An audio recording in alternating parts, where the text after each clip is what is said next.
नमस्कार दोस्तों, कहानियों की श्रृंखला में आज सुनेंगे मालती जोशी जी की कहानी एक क्रांति सीमित सी। लेकिन उससे पहले मेरा आपसे विनम्र अनुरोध है कि अगर मेरे द्वारा सुनाई हुई कहानियाँ आपको अच्छी लगती हैं तो मेरे चैनल को सब्सक्राइब ज़रूर करें, लाइक करें और अपने दोस्तों और परिचितों में शेयर भी करें। बेल आइकन दबाना बिल्कुल भी ना भूलें। आज सुनिए एक क्रांति सीमित सी। दीदी, चाय ले लो, नीलम ने चाय का कप स्टूल पर रखते हुए कहा और गर्दन के नीचे हाथ देकर उसे उठाने का उपक्रम करने लगी। तभी अम्मा भीतर से दौड़ती हुई आईं। अरे अरे, ये क्या कर रही है लड़की? क्यों, क्या हुआ? दोनों चौंक पड़ी। अरे आज तीजा है ना, और तू सुबह सुबह उसे चाय पिला रही है। वो तो अच्छा हुआ मैंने सुन लिया।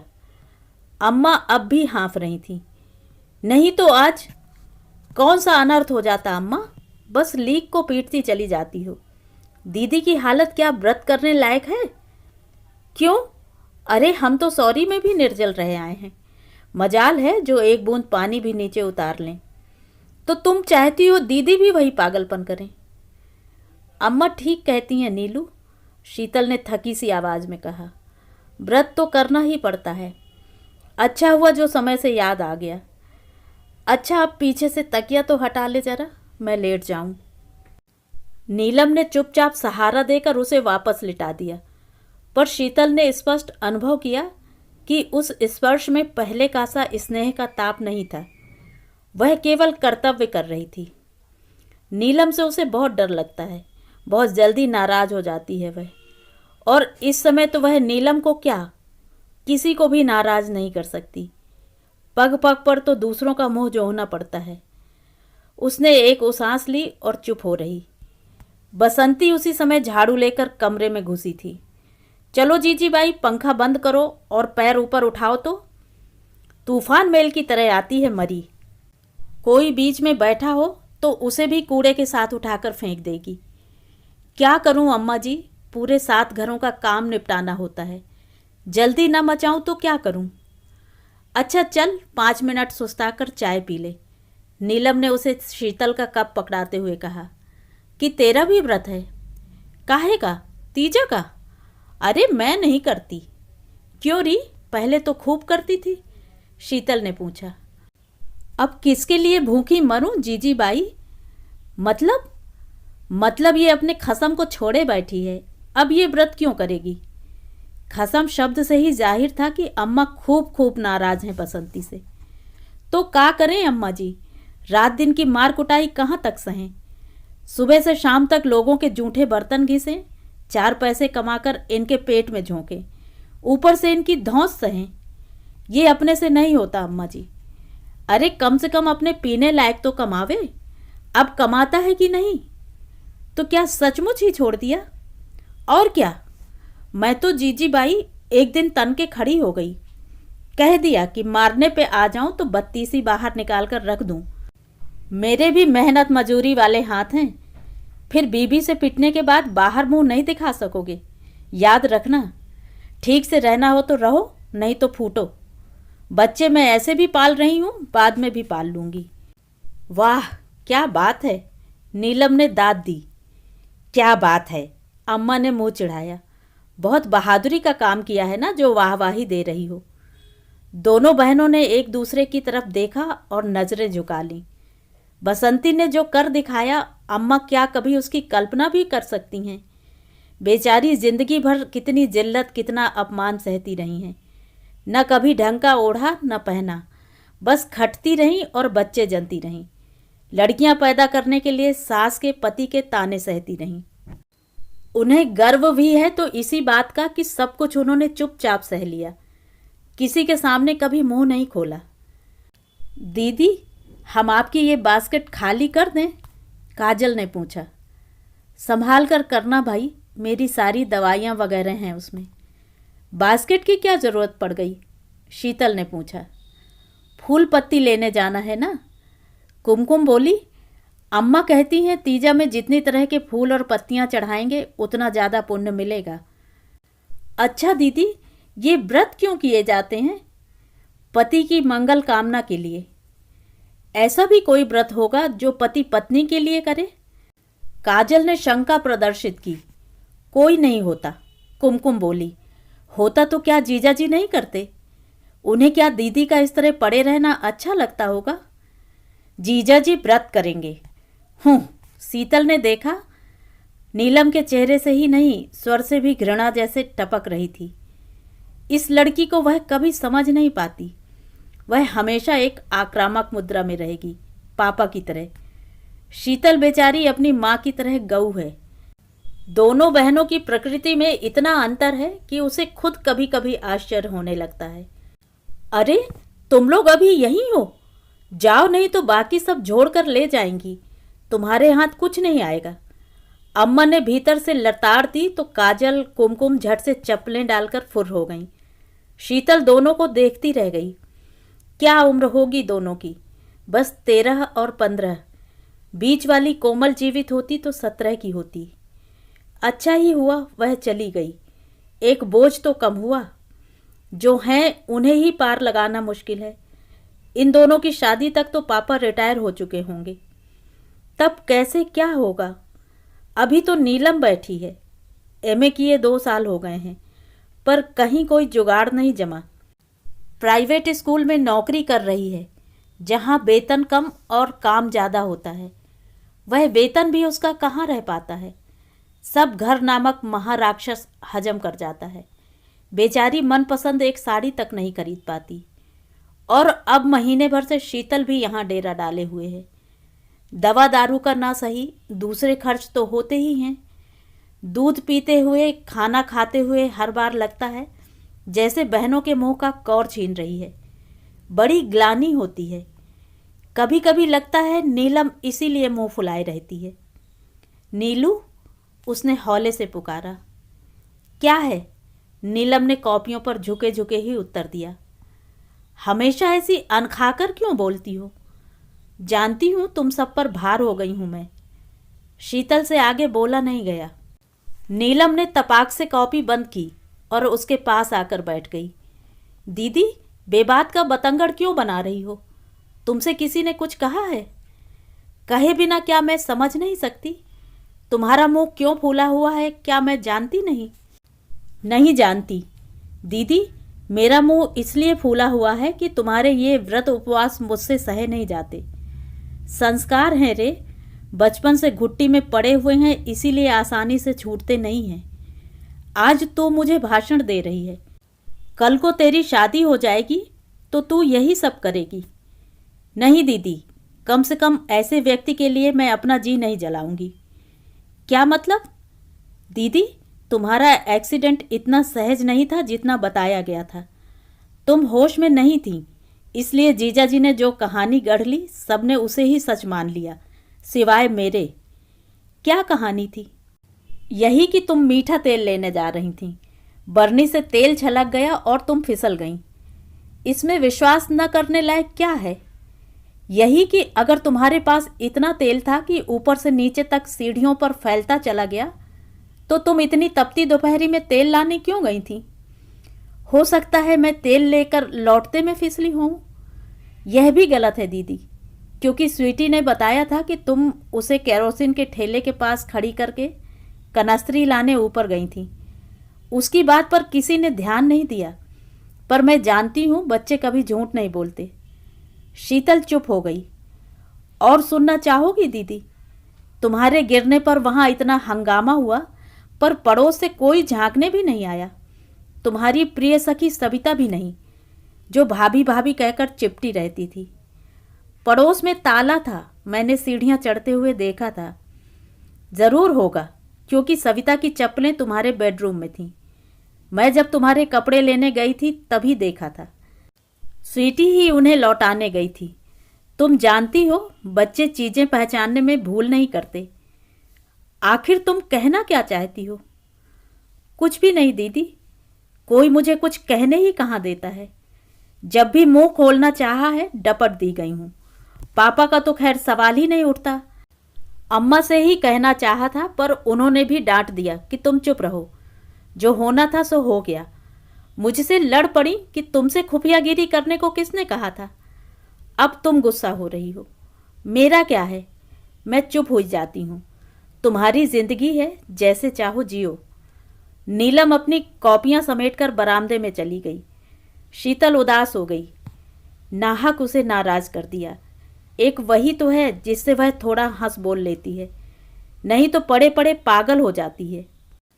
पर वह भी तो एक ही जिद्दी लड़की है।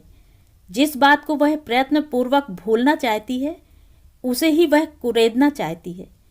वह पहले भी एक दो बार उससे पूछ चुकी है, पर हर बार शीतल यही दिखावा करती रही कि उसे कुछ ठीक से याद नहीं है। पहले कुछ दिनों तक सचमुच सब कुछ गड्ढमड्ढ होता रहा, पर बाद में धीरे धीरे सब याद आता गया। दिन भर फुर्सत ही तो रहती है, बीती बातों को याद करने के सिवाय और काम ही क्या है। उस दिन शायद इतवार ही था या फिर कोई त्योहार था, ठीक से याद नहीं, पर छुट्टी ज़रूर थी। शीतल ने सोचा था दिन में जाकर अम्मा लोगों से मिलाएगी, और दिन तो फुर्सत ही नहीं मिलती। सुबह शाम गृहस्थी और दिन भर नौकरी। एक ही शहर में रहते हुए महीनों हो जाते हैं और वह अपनों से मिल नहीं पाती। उसने अनिल को बहुत मनाया था कि साथ चलें, पर वे राज़ी ही नहीं हुए। बोले एक ही दिन तो छुट्टी का मिलता है, वह भी बर्बाद कर दूं, यह मुझसे नहीं होगा। वहाँ जाकर तुम्हारे पापा की बीमारियों की दास्तान, अम्मा का रोना बिसूरना और बहनों की बेसिर पैर की बातें सुनने से तो अच्छा है घर पर एक झपकी ले लूं। शीतल ने फिर अनुरोध नहीं किया। उसे तो सचमुच गुस्सा आ गया था। यह भी कोई बात हुई? बेचारे पापा तो दामाद पर जान छिड़कते हैं, अम्मा आंखें बिछाए रहती हैं। बहनें जीजा जी का हर शब्द झेलने के लिए तत्पर खड़ी रहती हैं, और ये कहते हैं मैं वहाँ बोर होता हूँ। ठीक है, मत जाओ।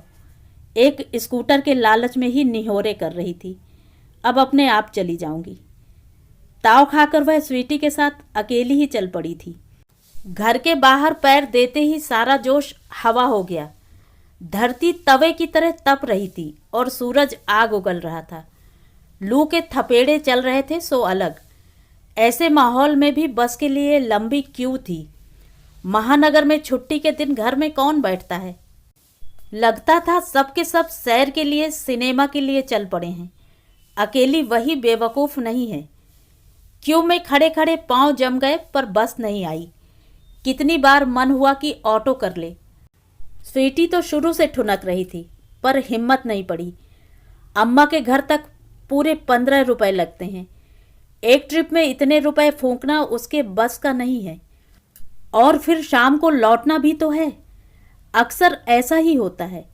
अपने आराम के लिए, सुविधा के लिए खर्च करते हुए हमेशा उसके हाथ रुक जाते हैं। बाद में कोफ्त भी होती है। इतना संकोच क्यों होता है उसे? आखिर वह भी तो 1,500 रुपये महीना कमाती है। क्या उसका कोई हक नहीं है? अनिल तो कभी इतना सोच विचार नहीं करते। मज़े से 100-150 दोस्तों की एक बैठक में फूंक देते हैं। रात भर शोर शराबा होता रहता है। सुबह सारा सामान समेटते हुए उसे 2 घंटे लग जाते हैं। इतनी चिढ़ आती है, पर कुछ कह नहीं सकती। रात भर बैठकर सबके लिए पकौड़े और अंडे तलती रहती है। बस आने को ही थी कि शीतल को मिट्टी के तेल की गाड़ी दिखाई दे गई। आजकल इसके भी तो दर्शन दुर्लभ हो गए हैं। ठेले का रुकना था कि भीड़ छत्ते की तरह उस पर टूट पड़ी। शीतल को भी याद आया कि गैस आखिरी सांसें गिन रही है। 1 महीना और 20 दिन, बस इससे ज़्यादा तो वह कभी चलती ही नहीं। फिर नंबर आने में 4-5 दिन तो लग ही जाते हैं। अनिल से कितनी बार कहा है कि एक एक्स्ट्रा सिलेंडर ले लेते हैं, पर वे ध्यान ही नहीं देते। उन्हें क्या फ़र्क पड़ता है, दोनों वक्त पकी पकाई मिल जाती है। कैसे पकाया है इससे उन्हें कोई सरोकार नहीं होता। 5 लीटर मिट्टी का तेल ही घर में लाकर रखने को कहती हूँ तो उनकी जान पर आती है। तेल की गाड़ी के पास भी क्यू लग गई थी। 5 साल की स्वीटी को वहीं खड़ा करके वह जल्दी जल्दी घर लौटी। आधा घंटा स्टॉप पर खड़े रहने के बाद धूप में फरलांग भर चलकर आई थी। सीढ़ियाँ चढ़ते चढ़ते पसीने से नहा गई। दरवाज़ा बंद था। उसने घंटी दबाई, भीतर से कोई आहट नहीं आई, बस फुसफुसाहट सी सुनाई देती रही। उसने दोबारा बटन दबाया। देर से ही सही पर इस बार दरवाजा खुला। उसे देखते ही अनिल का चेहरा सफेद और फिर स्याह पड़ गया। तुम? हाँ, मिट्टी का तेल आया है, सोचा ले लूं, आपको तो फुर्सत ही नहीं। कहते हुए वह भीतर जाने को हुई कि अनिल ने दरवाजे पर ही रोक लिया। यह क्या कर रहे हैं? मिट्टी के तेल का तो बहाना है, असल में तुम जासूसी करने आई हो। कैसी जासूसी? उसकी बात पूरी भी ना हो पाई थी कि भीतर से एक सरसराहट सी उभरी। वॉश बेसिन पर लगे कांच में एक नीला सा आंचल लहरा गया। बरामदे में लगा वह वॉश बेसिन बाहर के दरवाजे से साफ दिखाई देता था। उसका कांच पूरे घर का हवाला देता था। तो इसका मतलब था बेडरूम के दरवाजे पर कोई खड़ा था। भीतर कौन है? उसने पूछा। तुमसे मतलब? वह जबरन भीतर जाने को हुई और वे उसे बाहर ढकेलने लगे। वह कृत संकल्प थी, पर उनके सामने आखिर कब तक टिक पाती। इस धींगा मुश्ती में कब उसका पैर फिसला पता ही नहीं चला। होश में आई तब वह अस्पताल में थी। माँ और बहनें उसे घेरे हुए थीं। स्वीटी अपने नाना के पास दूर सहमी सी खड़ी हुई थी। उसका अपना शरीर पट्टियों से जकड़ा हुआ था और कसक रहा था। पता चला सिर में 4 टांके आए हैं, कूल्हे की हड्डी चटक गई है और दाहिनी कलाई मोच खा गई है। अस्पताल में 1 महीना बिताकर वे लोग उसे घर ले आए थे, पर अब भी वह बिल्कुल स्वस्थ नहीं थी। चलना अब भी एक सपना था। उठकर बैठने के लिए भी सहारे की ज़रूरत होती थी। बहनें बेचारी दिन रात तीमारदारी में लगी रहती थीं। अनिल तीसरे चौथे दिन आते, आधा पौन घंटा बैठकर चले जाते। उतनी देर में अम्मा पता नहीं क्या क्या बना देती। उन्हें बहुत तरस आता कि बेचारा लड़का वहाँ अकेला पड़ा है, होटल में खा रहा है।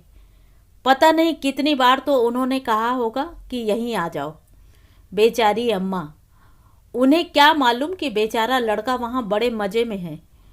वह राज तो सिर्फ नीलम जानती है, इसीलिए तो अपने जीजा जी को लिफ्ट नहीं मारती। अनिल शीतल को देखने के बहाने आते हैं, पर सारे समय वह नीलम को मनाते रहते हैं। वह पड़े पड़े यह नाटक देखती है और कुढ़ती है। यह तो आज मालूम हुआ कि नीलम इस खुशामद की, मनुहार की भूखी नहीं है। वह वो सचमुच उनसे नफरत करने लगी है। उसने जो कुछ देखा है उसके बाद और हो भी क्या सकता था। और एकदम जैसे एक फ्लैश सा चमका। कितनी बेवकूफ़ थी वह। स्वीटी चप्पलें पहचान गई और वह साड़ी ना पहचान पाई, जबकि दोनों ने साथ ही जाकर बिमल की सेल से वे साड़ियाँ खरीदी थीं। शीतल की गुलाबी थी और सविता की नीली। उस दिन यह ख्याल क्यों नहीं आया था? सीढ़ियाँ चढ़ते हुए उसने साफ देखा था कि सामने वाले दरवाजे पर ताला है। तब यही सोचा था कि मम्मी पापा के साथ सविता भी पिक्चर गई होगी। वह मेरे ही घर में सेंध लगा रही होगी, इसकी तो कल्पना भी नहीं की थी। हेलो एवरीबॉडी, अनिल की सदाबहार आवाज़ गूंजी और स्वीटी दौड़कर पापा से लिपट गई। काजल कुमकुम दौड़कर जीजा जी के स्वागत के लिए दरवाजे पर पहुंची। अम्मा भी पल्लू से हाथ पोंछती हुई रसोई से बाहर निकल आईं। सिर्फ नीलम, जो बरामदे में बैठी थी, उठकर भीतर चली गई। लीजिए अम्मा जी, अपना झोला उतारकर जमीन पर रखते हुए अनिल ने कहा। अरे बेटा, इतना सारा क्या उठा लाए? कुछ नहीं अम्मा जी, थोड़े से फल फूल हैं। आज तीजा है ना। आपकी इस पागल बिटिया का भरोसा नहीं है, निर्जल ही रह जाएगी, इसीलिए भागा भागा आया हूँ। अभी दफ्तर भी जाना है। आपकी छुट्टी नहीं है जीजा जी? अरे कहाँ भाई, ये मध्य प्रदेश की सरकार बहुत बेरहम है। तीजा की छुट्टी सिर्फ महिलाओं को देती है। ये नहीं जानती कि पुरुषों को इस दिन डबल ड्यूटी करनी होती है, घर की और दफ्तर की। आपने बेकार तकलीफ की जीजा जी, दीदी तो ये सब लेंगी नहीं, काजल ने कहा। लेंगी कैसे नहीं? देखो भाई, हमारी बात टालोगी तो तुम्हें कोई पुण्य नहीं लगेगा, बताए देते हैं। शीतल कुछ नहीं बोली, सिर्फ उन्हें देखती रही। लगा कि इन 2 महीनों में उनका रंग निखर आया है। चेहरे पर एक परितृप्ति झलक रही है। कहीं से नहीं लगता कि यह व्यक्ति पत्नी के विरह का मारा हुआ है। दीदी, जीजा जी की बात मान लो। पता है जिया जी, आज सुबह से इन्होंने चाय भी नहीं पी, कुमकुम ने सूचना दी। यह तो अच्छी जबरदस्ती है। आप लोग व्रत पर व्रत किए जाएंगी और जन्म जन्मांतर तक हम पर लदी रहेंगी। अरे हमसे भी तो कुछ पूछो भाई, हमें भी तो चॉइस का मौका दो। लड़कियां खिलखिलाकर हंस पड़ी। जीजा जी की हर बात पर हंसना जैसे उनका धर्म है, पर शीतल को हंसी नहीं आई। अनिल हर तीज पर, हर व्रत उपवास पर ऐसी ही बातें कहते थे, पर शीतल को कभी बुरा नहीं लगा। पर आज तो ये बातें जैसे कलेजे को चीरती चली गईं। वॉश बेसिन के दर्पण पर लहराता नीला आंचल उसकी सहनशीलता को तार तार कर गया। अम्मा ने नीलम को आवाज देकर चाय बनाने के लिए कहा तो उसने भी फरमाइश कर दी।